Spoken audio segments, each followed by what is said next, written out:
separatists, unionists, Protestants, Catholics, Sinn Féin members, people from the IRA. It was completely intense. At one point, I interviewed a man who did 18 years in prison. He was an ex-IRA guy, very intense guy.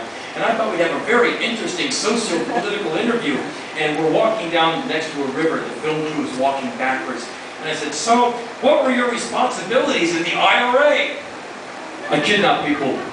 I blew things up. And I killed people. Well, great. So you did 18 years in prison. What was that like? I'd do it again in a minute. I got a lot of reading done. Well, thanks. That's it from Belfast, Northern Ireland. It was incredibly intense. And so I did all that, and the documentary, H's for Hunger, that comes out next year. And all the profits, hopefully there will be some, all the profits go to the World Food Program. So basically, every time someone checks this thing out, we're feeding people. Yes. It's part of an answer. You know, it's not the answer, but it's part of the big thing. So I'm happy to be a part of that. So I hope someone goes to see it. Otherwise, oh, as they say in Scotland, I'm screwed. And broke-ass people won't get enough to eat, which sucks. And so this year has been very vigorous, and this tour is now 13 months in. It started a year ago. And so there's momentary breaks now and then. And there was a momentary pause in the action a few months ago, and I found myself in Auckland, New Zealand, with about 15 or 16 days that I did not even have to be accounted for. And so I looked at the map and went, wow, a boy sure can have a lot of fun over there. And so I left Auckland, New Zealand the next day, and I flew to good old, beautiful Bangkok, Thailand. And I walked the steaming streets for a night, gave the vagina speech, you shouldn't do that! And no one listens. And the next day, I flew to Laos, because I wanted to go to Laos for some time. And I hired a tour guide in a van and a driver to show me around. And I told them the places I wanted to go, and they got the map out, and they spec'd it out, and said, we can do that. And my tour guide did not know very much English, but he studied English at night to prepare for the next day. And so he would get English together just so he could bedazzle me with his use of the language.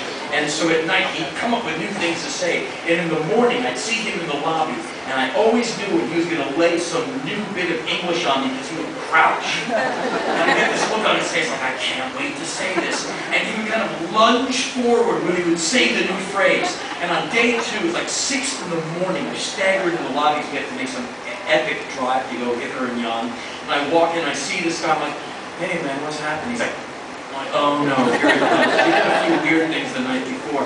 He's like, what's your life? I was like, what? What's your life? I said, what's your life? What's your life?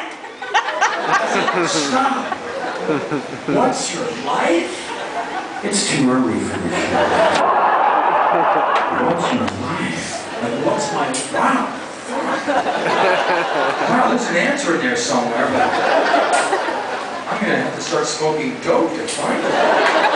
What's your life? Like, what's my life in the great scheme of things? What's my life compared to? Wow, what do you mean? Well, I thought last night I said to you, hello Henry, how are you? That is boring. And so I come up with, what's your life? I said, you know something?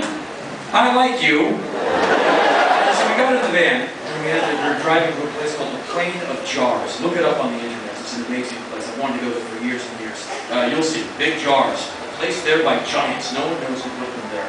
Anyway, we're driving to the Plain of Jars, which is hundreds of miles away. We're driving on top of these mountain ridges. And we're driving, we're going back and forth, swaying this way and that way, and I'm sitting in the back of the van, and this guy turns around with that look on his face, I'm like, oh no, here it comes. Like, I said, what? He was like, you are Mr. Curve! I said, if we miss a curve, we're all dead. You are Mr. Curve! I said, I am Mr. Curve? You are Mr. Curve! I said, okay, I explained. When you go home, and you see your friends, they will say, hello Henry, and you tell them that you were in a van that made many turns all day long, and now your name is Mr. Curve! Damn! You and I should just go everywhere. And so at one point, the van pulls over, and he very excitedly gets out, and he rips the van door open, the sliding door. So I get out, and he points at the woods, like, come with me into the woods. So you want me to go with you into the woods? Well, okay. As we go into the woods, I go, what are we doing in here? We're joined by the driver, and he said, we're going to push the biologic to the tree. I said, put the biologic to the tree? I love English. From a museum I've been to, and I write down, put the biologic to the tree, because I didn't want to forget that. What does that mean? And he illustrated by unzipping his pants and urinating against the tree. Aha! So the three of us men put the biologic to the tree. So I said, do you have a word for unzipping your zipper? Shoot the rabbit! Shoot the rabbit. This trick is great. So we get to the plate of jars around evening time. We're going to go there the next morning. We get a very, very tiny hotel, a rural hotel. There's no internet, so there's barely any electricity. Laos is alive with wildlife, a thing that you Floridians know very well. Many of you have used the Dodge. An alligator ate my homework. Very funny. I'm from Washington, D.C. I know rats, roaches, sparrows, robins, pigeons, and the occasional roadkill deer.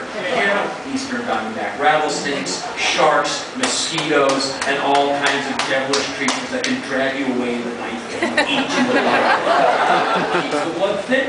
And so, I'm in my little hotel with my dank, dark, airless, moist room, pecking away on my laptop, and near midnight, I hear sounds on my windows. Something's trying to get in here. It's an invasion by little creatures, it sounds like. Lilliputians are trying to break in. So I pull the curtains open, there's like 30,000 insects outside the window of every size and description, with every known bit of weaponry on their facelets. Claws, pinchers, lasers. And they all want to get in. I'm like, why? Why?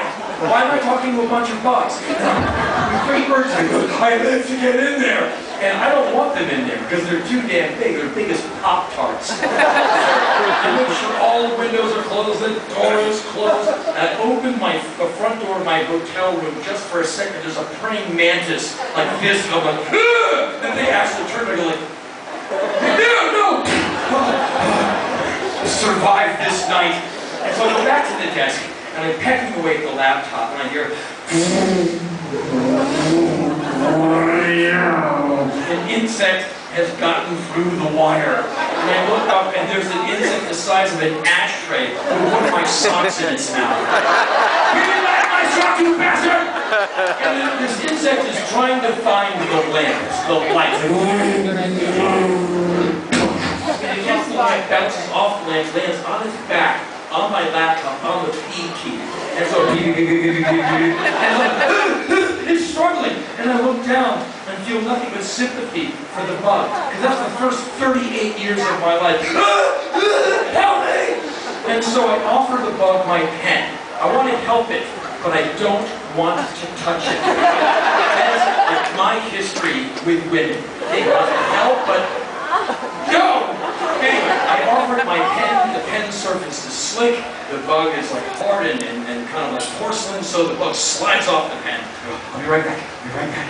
And I wrap a Kleenex around the pen and offer the bug the pen. The bug goes, whoa, grabs the pen, runs up the pen up the bottom of my arm, and goes right to my neck, and it just stays there. It's just like vibrating. Like,